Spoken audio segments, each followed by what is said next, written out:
Into the unknown, a camping nightmare. I always loved camping. The silence of the woods, the flickering campfire, the distant hoots of owls. It was my escape from the monotony of city life. This trip was supposed to be like any other. Just me, my two best friends, and the endless wilderness. But what we encountered that night changed everything.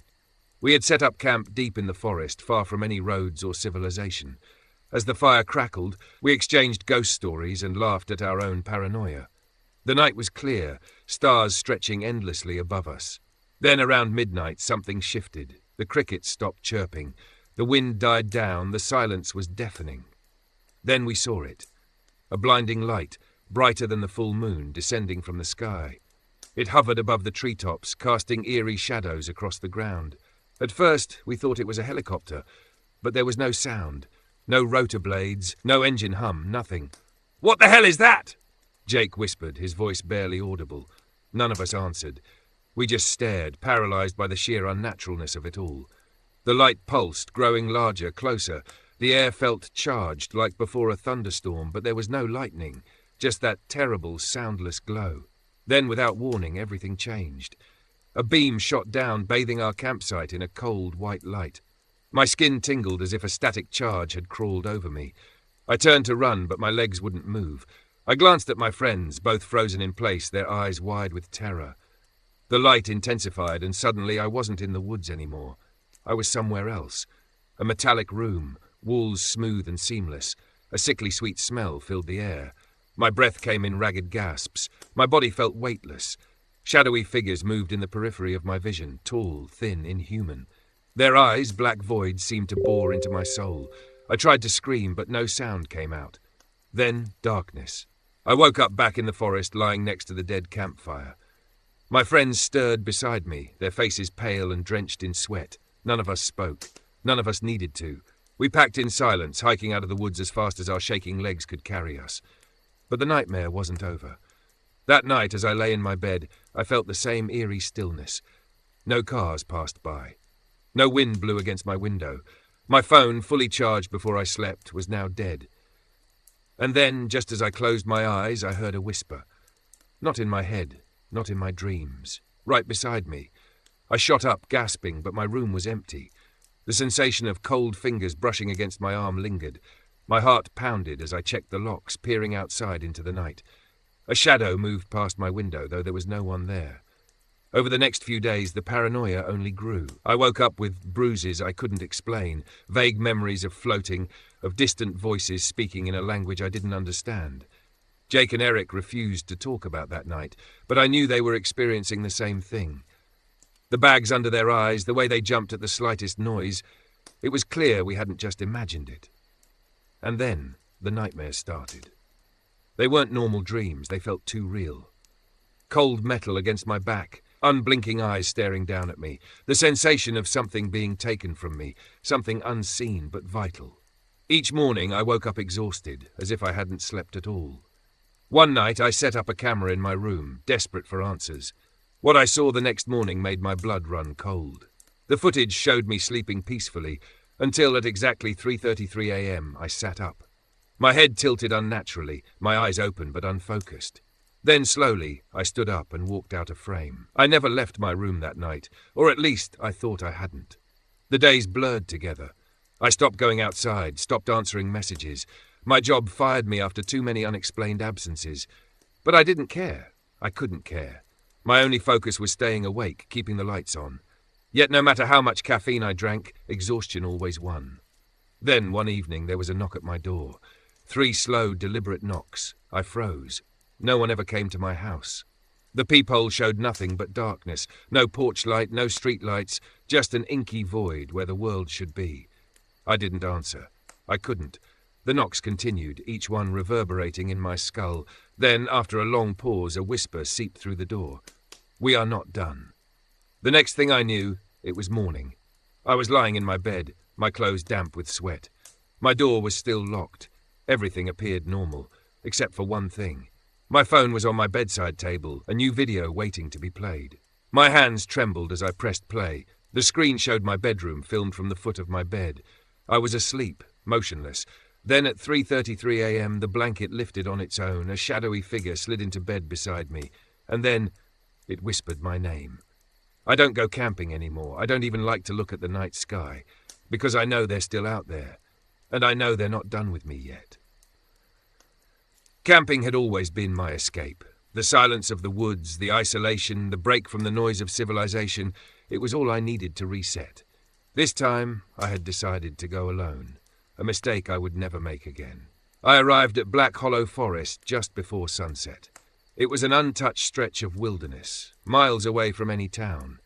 The locals had warned me against camping there, muttering superstitions about creatures that lurked in the woods.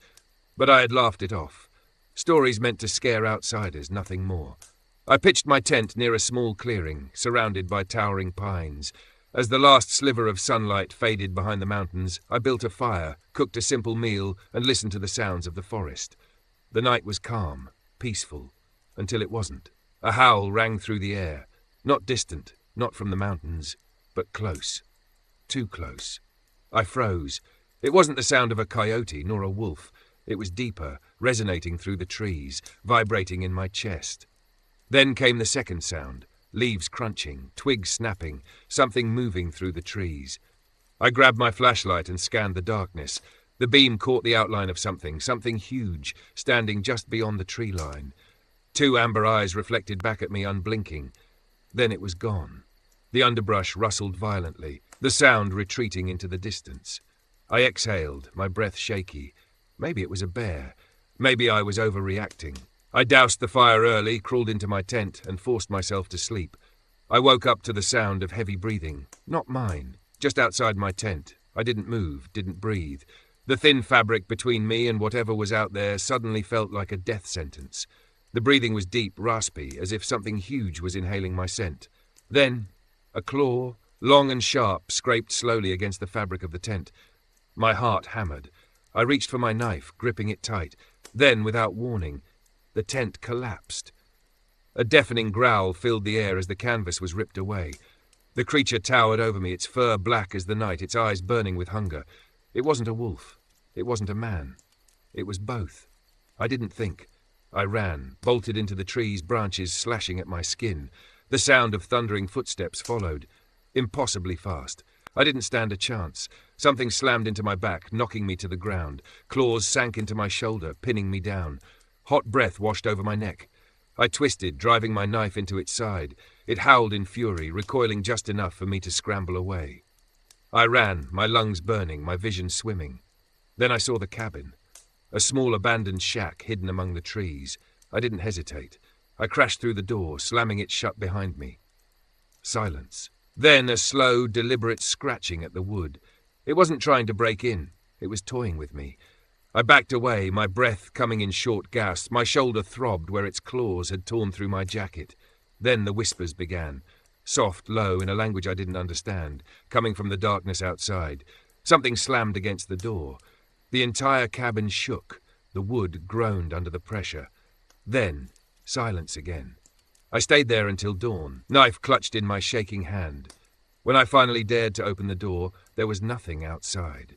No tracks, no signs of a struggle, as if nothing had happened.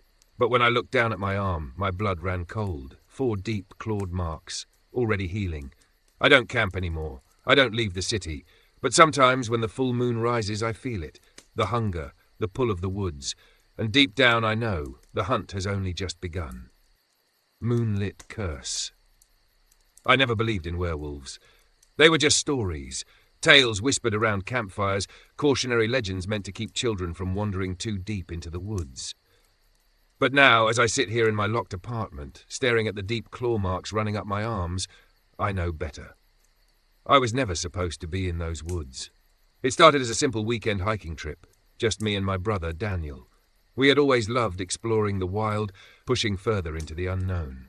The Blackridge Forest was new territory for us, untouched, isolated, the perfect place to disappear for a few days. The first night was uneventful.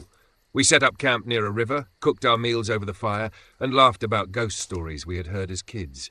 The air was crisp, the sky impossibly clear. But as the moon rose high above the trees, something changed. The silence came first. No crickets, No rustling leaves. Even the river seemed quieter, as if the entire forest was holding its breath. Then the howling began. It was unlike any wolf's call I had ever heard. Long, guttural, filled with something unnatural.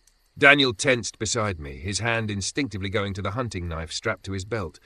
"That's not normal," he muttered. I forced a chuckle. Probably just a wolf. But we both knew better. The howls grew closer. Then came the sound of movement. Branches snapping, undergrowth rustling. Something big was circling us. We grabbed our knives, backing toward the fire. My heart pounded as I scanned the darkness, trying to catch a glimpse of whatever was out there. Then I saw them. Eyes, amber, glowing, watching us from the shadows. Not one pair. Several. "Jesus Christ," Daniel whispered. The first one stepped forward. It was massive, easily over 7 feet tall, its body thick with muscle and fur as black as the night. Its head was wolf-like, but twisted, wrong. Human intelligence gleamed in those glowing eyes. I couldn't move, then it lunged. Daniel shoved me aside just as the beast's claws swiped through the air. I hit the ground hard, the wind knocked out of me. Daniel slashed with his knife, catching the creature across the arm. It howled in fury. "Run!" he shouted. I scrambled to my feet and bolted into the trees. Branches tore at my skin, but I didn't stop. Behind me I heard another snarl, then a sickening crunch. Daniel's scream cut short. I didn't look back. The ground blurred beneath me. I could hear them, pounding footsteps, heavy breaths, growls that sent ice through my veins. They were toying with me. Then, pain. Something slammed into my back, sending me crashing to the ground. My vision blurred as I felt hot breath against my neck. I rolled, slashing wildly with my knife. My blade met flesh. The creature recoiled, howling, but not before its claws raked across my arm. Fire erupted through my veins. I forced myself up and ran. Somehow I made it back to camp. My bag was there, my gun. I grabbed it with trembling hands, turned. Nothing, no movement, no sound. The forest was empty, but I knew what had happened. Daniel was gone. I barely made it out of those woods, stumbling back to civilization as the sun rose. The people who found me said I was delirious, in shock. They didn't believe my story. No one did. But the wounds on my arm never fully healed. They left behind 4 deep, jagged scars. And now every month, as the full moon rises, I feel something change inside me. My senses sharpen, my hunger grows unbearable. My dreams are filled with the scent of blood, the thrill of the hunt. And last night I woke up outside, naked, feet covered in dirt, mouth tasting of iron. I never believed in werewolves, but now I know the truth, because I've become one.